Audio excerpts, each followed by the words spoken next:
Welcome to Podcast 360, powered by the Podcast Academy. In 3 questions, answered in 60 seconds each, you'll experience a 360-degree view of podcasting and the people who are building out the industry. Company founders will take turns sitting in the seat of both guest and host, creating a chain of podcast knowledge and perspective. These conversations are going to get down to business quickly. Each host will ask their guest 3 questions, and they will have 60 seconds to answer each one. You'll hear the timer counting down their final 15 seconds. At the end, the guest will choose a topic to revisit and dig into a little deeper. Let's meet our experts. Today's host is... Hi, I'm Steph Colbourn, the CEO and founder of editaudio, which is a full suite podcast production company entirely operated by women, trans, and non-binary people. We operate out of the US, UK, and Canada, and we make branded content for people like Google News, Harper's Bazaar, and Stack Overflow, alongside some of our editaudio originals, 2 of which just won Signal Awards. You might also recognize me from last week's episode when I was interviewed by Earbud's Podcast Collective founder, Imriel Morgan. And who's in the hot seat as today's guest? Hi, I'm Imriel Morgan. I'm the founder and CEO of Content is Queen, which is a production company and community uniting diverse audio creators, advertisers, and commissioners to foster collaboration opportunities and enable sustainable content monetization like never before. We're based out of London. I'm the creator of the International Women's Podcast Festival, the Micro Grant for Podcasters program with support from Audible UK, and I'm also the co-lead for the Equality in Audio Pact for the UK and Europe. Before we dig in, we ask our guests to lay out 2 truths and a lie. Our host will guess which is the lie. We'll find out the answer together at the end of the conversation. But our host will have an opportunity to change their answer based on what they learn from our guest. Or they can stick with their first intuition. Imriel, thank you so much for coming to Podcast 360 as my guest. It's so nice to see you. It's so nice to have you here. So for all of our wonderful Podcast 360 listeners out there, welcome to the Season 1 finale. I know the team behind the show is super eager to bring you more, so thank you for listening and staying tuned, especially to these episodes that I'm on. To get down to business, every episode of Podcast 360 starts the exact same way with a round of 2 truths and a lie. So, Imriel, you're going to provide us with 3 facts about yourself, and I'll guess which one is the lie. At the end of this conversation, you'll tell me the correct answer. Got it. Are you ready for your 3 facts? Yes. Okay, hit me. Okay. Fact number 1. I fell over quite embarrassingly at my very first live show at the first Women's Podcast Festival that I ran in 2018. Awkward. Very. Second, fact number 2. I interviewed the Keke Palmer whilst incredibly tipsy after a carnival. And fact number 3 is I once scolded Mark Jacobs for not wearing headphones during a recording. Oh my God. Okay, hold on. All of these are so good. I believe all of them, but I'm going to say that number 1 is the lie, that you fell over. Because I know you're like a boss. You would scold someone for not wearing headphones, which also everyone be better, put on some headphones, okay? And also I could see you going to Carnival, Keke Palmer, you're both vibing.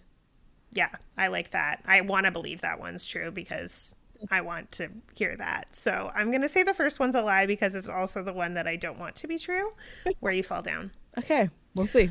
All right, so now we have taken care of our strict business, the 2 truths and a lie segment, and we're going to learn even more about you as I ask you 3 questions related to our industry of podcasting. You have 60 seconds to answer each question, and after that, we'll pick one of the subjects we covered and we'll revisit it in greater detail. So you can elaborate on your thoughts or anything that we missed and want to go over. Are you ready? I think so. Let's do it. Let's do it. Here we go. Okay, question number 1 actually is not my question. So I told my team that I was coming here today. I was like, does anyone have a question for Imriel? Let's crowdsource these questions. And Megan Hayward from my team, a lovely producer on my team, asked this question. They said that they would love to know how Content is Queen set up the microgrants program and what's been the most rewarding part of doing it. Oh, that is a hard question. Heavy hitter. That is a good question, though. It got started because I was building affordable studios, or trying to build affordable studios, and I was working quite closely with the team at Audible at the time, and they knew what I was trying to build, and they said, hey, would you need some support or like financial assistance with that? And I said, yes, please. And they said, can you drop a proposal? So I put together a proposal, and within that proposal, which was to get our studios up and running, I insisted, or at least I asked very nicely, if they would also support a microgrant program for predominantly supporting creators from underrepresented groups, but emerging creators. And they said yes. So we put like a line item in our kind of sponsorship budget explicitly for cash grants to go to creators. And that is how that program got started and funded. And it's been funded. This is now our third year doing it with Audible. Amazing. Most rewarding part of it? Just seeing that ideas come to life. Like people just genuinely feel so grateful for someone believing in their idea. And that's great. Seeing that Daddy Amazon isn't always bad. Yes, indeed. So I met you in the real world for the first time last year. It was this year. This year? Beginning of this year? It was May. What is time? May. This is horrible because I had the exact same moment in the last episode. So people are going to be like, who is this bitch and where is their brain? But I'm like, okay, so I met you this year, earlier at the beginning of the year, through the amazing Laura Blake. And we met talking about the Quality and Audio Pact and how it's sort of getting like a revitalization moving into that second chapter. So I was just wondering if you could talk a little bit about how you got involved with the EAP and what kind of goals you're excited for as we move it forward. Oh, in 60 seconds, Steph. Okay, no pressure. We love it. You can do it. Okay, so I got involved because how did I get involved? So I knew about it from 2020 when it first launched because I was quite close with Renee and Christina, Renee Richardson, who founded the EAP at Broccoli Productions, and Christina Moore, who runs Don't Skip and formerly of Apple and BBC work. And so I knew about it. I wanted to be more involved with it from the moment it launched. And then I had seen, and I had been also speaking to Laura Blake about like what's going on with it. And we spoke to Renee and she was like, you guys can kickstart this again. I'd like to see something happen, but I don't have the bandwidth to do that. And so that's how it got kind of kickstarted again. What I'm most excited about going forward is implementing the accountability measures, like really having quite good measurable ways of holding companies to account for what they say, good or bad. I love that too. And I am excited that right now we have, it seems like a more distributed group that's all holding people accountable. You know, you made a like very intentional move to like get people in different continents to sort of like be the heads of that. And I think that was a really brilliant decision and also allows us to be like better at making decisions for the industry because I mean, even I think that first conversation we had, it was like very obvious that like, you know, UK companies and US companies operate very differently and say different things. So we need to like treat each place differently. Okay, my final question. I know that Content is Queen does a lot of great things. I want to know what is one thing that you're most excited for next year or this year coming? What project are you working on that you're excited about? Honestly, I have so many projects. I'm most excited about the 2024 International Women's Podcast Festival. We didn't get to do it this year because the industry didn't like cough up the funding that it normally has done in the past. However, we're already off to a very, very positive start with the conversations we're having and the kind of offers that we've received so far. So I'm very, very excited. We've also secured a headliner who I will not be announcing as an exclusive today, but honestly, it's groundbreaking, earth-shatteringly good, and this person does not do a lot of speaking. They do not do a lot of interviews. It's a significant milestone person in podcasting. It's a significant anniversary for this person in podcasting, and we've secured them on the date of a very big milestone for the industry and for women in the industry. So I am like supremely excited that we've already kind of locked that in. Oh my God, we love a teaser. Yes. Everyone come to the International Women's Podcast Festival. Do it. Also, congratulations. That's awesome. Thank you. I'll be there. Please, please.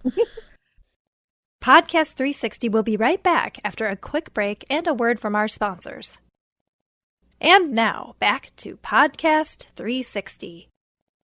Okay, so you did an amazing job. Thank you for letting everyone get to know you and hearing your insights through literally 360-second answers. Now we have the opportunity to pick one and go back to something if you want to dig a bit deeper. So is there anything that you want to talk more about? I mean, all of them were quite meaty things. I cannot say more about the festival, so I am legally obligated to stop talking about the festival, but everyone buy a ticket. Everyone come through. More will be announced. I don't know. I mean, we're both on the EAP, the Equality and Audio Pact. That feels like a thing that we both have in common and could definitely elaborate on. And the microgrant program is running right now, so that's also like a big moment, and it's global. So I could do either or. Where do you lean? I mean, I think it's cool to get people involved in the Equality and Audio Pact. I think, what would you say is a way that like people could, you know, as we're sort of right now, we're in this phase where I think we're like organizing and we're making sure that everyone across the globe that's part of the EAP is like on the same page. We're like really digging into the pledges that we're asking people to make. And I guess there isn't a defined, you know, we're not asking people to sign right now. So what do you think is a way that people can be working on their own time while we're working kind of in the background to be making sure that the industry is more equitable? Oh, that's a big question, Steph, isn't it? I suppose in the meantime is really just looking at or reminding themselves of the pledges. I mean, we've got around 450 plus companies already committed. Technically, you can sign it now, but we're as you say, we're organizing. I mean, outside, I think like it's important, like the EAP is here to like sort of corral these larger organizations to become better, more equitable. Yes. But like if you're an individual and you're listening to this and you work for one of those companies or you are independent, what do you think is something that you can be doing in your own corner to be contributing? I think certainly, like I said, I'll go back to definitely looking at the pledges and seeing what feels reasonable to start with. There are 5 pledges. If you're not ready to quote unquote sign yet, it is certainly worth looking at them and thinking, hey, I can probably commit to the no events rule, right? Like no events that aren't representative of the city or location that they're taking place in. Reporting is a bigger commitment and a harder commitment for a lot of people and a lot of organizations. So don't like get bogged down with like the specifics of what's there, but start to think about, actually, I could probably commit to 1 or 2 of these at this moment in time. And I think certainly I come from the school of thought with the Equality and Audio Pact that impact is more important than just being like a hard and fast rule follower. Like, yes, I can be very radical in my beliefs and activism and want absolute perfectionism because that's the level I demand of myself. However, the reality is we're not perfect people. I'm not a perfect person. I got called out the other day for something not being as accessible as it could be. And you just have to kind of take that feedback on the chin and be like, I'm only one person and this is what I can realistically do. But I take this point and I will try to build that into infrastructure later. So I think it's being open to feedback or criticism when it's just or when it's worth reflecting on. And I also think it's a case of, you know, do what you can and be honest about what you can do and what your limitations are. And you can do that at an individual level, or if you have some power or limited power within your organization or company, take those on board as well. We're not perfect people. Even the people in the EAP are imperfect people. Like, we are all learning, and our guiding principle at Content is Queen is inclusion is a process, not an outcome, and your participation is essential. So we're all on it together. Like, good and bad, like we just have to be open to receiving the criticism and equally the praise too, if and when we do something well. Give us our flowers. Yes. Quick little plug, if someone, because you said that the microgrants program is on right now, if someone wants to know more about that, where can they go to find out info? They can go to contentisqueen.org/. news is probably the fastest way because it's within the news section and it's quite high up in the news section. So contentisqueen.org/news, and the application form, FAQs, terms and conditions are all there. It is open to the whole world. I guess the caveat for international applicants is that you should have a valid PayPal account that is linked to the email that you're registering your application with, just because our banks in the UK are really strict. So PayPal is the only way we can pay for anything internationally right now. Love that. So there is one more thing we have to do before we wrap, that it's time to find out if I was correct or wrong with my guess of which of their 3 facts was a lie. Here we go. So my final guess, I'm going to stick with my original answer, which was that you fell on stage. Maybe I'm putting the stage in. I'm setting the scene for myself, but that you fell on stage at your first festival. That is correct, Steph. You were right. It's a lie? I did not fall on stage. Oh my God. That means that you sat down with Keke Palmer buzzed. I love that. Like, it was so bad. I have so many follow-up questions. I need to know about the headphones that were worn, if they like ruined the style moment. I need to know about how Keke Palmer is when she's buzzed. She was fine. No, she wasn't at Carnival, so it was all remote. She was in LA, I was in the UK. Basically, the interview was booked for the day before when I was like fully prepared and had everything set up. The environment was set. And then they were like, she can't do today. She'll have to do tomorrow. And I was like, but I'm going to Carnival. So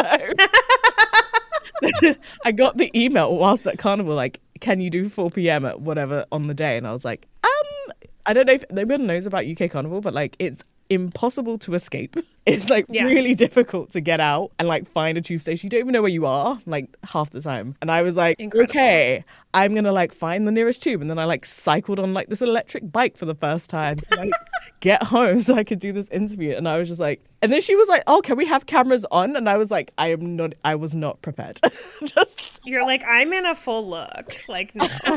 Like, my hair was doing the most. I was definitely tipsy AF. Like, the audio sounds trash. Oh, it's such a shame because I love her. I genuinely love her so much. I still love her. I mean, I love that. I want to listen to the podcast like where you're just like trying to get to Keke Palmer. Just like the journey too. Yeah, the journey through Carnival. I'll try to like... Imriel, you've been a wonderful guest as always. I love talking to you and knowing more about you. Thank you for being on the finale of season 1 of Podcast 360. On behalf of the Podcast 360 team, thank you to all of our awesome listeners. And keep an eye out for what's next. Imriel, can you let us know where listeners can find you? Socially, any social handles, websites, email, what do you like? I am always on at Content is Queen HQ's Instagram. Don't follow me personally. I don't say anything. I'm always at Content is Queen HQ on Instagram. That's like our most active channel. I'm also pretty regularly active on LinkedIn. Imriel Morgan. There's very few Imriels in this world and no Imriel Morgan, so it's not a hard name to find. And even if there were other Imriel Morgans, none of them are as great as this one. And yeah, certainly on Twitter, I'm slightly more active as a personal person, so at Immy Morgan on Twitter, or X now, if that is your personal place to be. Amazing. Thank you, Imriel, and thanks to the Podcast 360 team for having me. Thanks so much.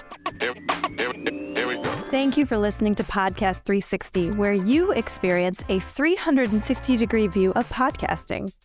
Special thanks to the Podcast Academy and DCP Entertainment. Follow us on social media at The Ambies and at DCP Official on Instagram. And subscribe wherever you get your podcasts so you never miss an episode.